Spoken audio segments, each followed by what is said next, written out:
विश्व का सब धन भोग तुम्हें मिल जाए तो भी तुम्हें तृप्ति नहीं होने वाली। महाराज ययाति चक्रवर्ती सम्राट और देवयानी उनकी पत्नी शुक्राचार्य जी की पुत्री, परम सुंदरी। शुक्राचार्य जी तो कुल गुरु हैं दैत्यों के और समस्त शास्त्रों के ज्ञाता हैं। उनकी पुत्री कौन सा ज्ञान नहीं होगा। और वो ययाति की पत्नी थी। अपनी यौवन अवस्था भोगने के बाद भी भोगों की अतृप्ति, अपने पुत्र की जवानी ली और उससे भी भोग भोगा 1000 वर्ष तक, फिर भी तृप्ति नहीं। तब ऊब करके छोड़ा और ये निर्णय लिखा कि भगवान से विमुख अज्ञानी पुरुष को यदि पूरे संसार के जौ धान्य स्त्रियां सब सुख दे दिए जाएं तो भी तृप्ति नहीं होगी। गोस्वामी तुलसीदास जी एक दोहा में कह रहे हैं, तब लगी कुशल न जीव कहूं, सपने हूं मन विश्राम। तब लग जीव को कभी कुशल का अनुभव नहीं होगा, स्वप्न में भी कभी मन विश्राम को प्राप्त नहीं करेगा। जब लगी भजत न राम कहूं, शोक धाम तज काम।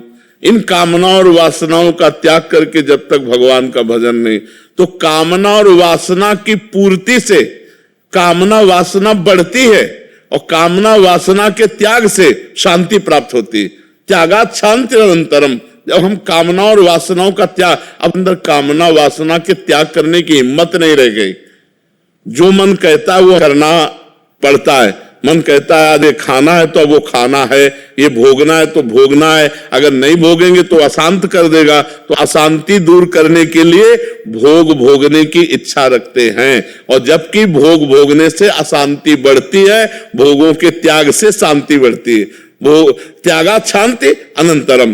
तो हमें चाहिए भगवान की शरण होकर भगवान का नाम जप करते हुए अन्य कामनाओं का त्याग करें तो हमारे पास, तो इन भोगों में, यश कीर्ति में, रुपया पैसा में शांति नहीं। शांति तो भगवान के चरणों में है, भगवान के नाम में है।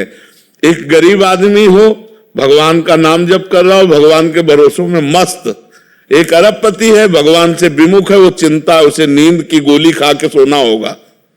भगवान के आश्रय के बिना शांति मिलना तो असंभव है।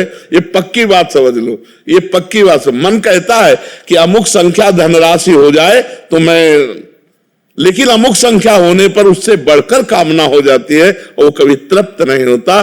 तृप्त होता है तो सब तज हरिभज, सब झंझट छोड़ो, राधा राधा राधा राधा राधा।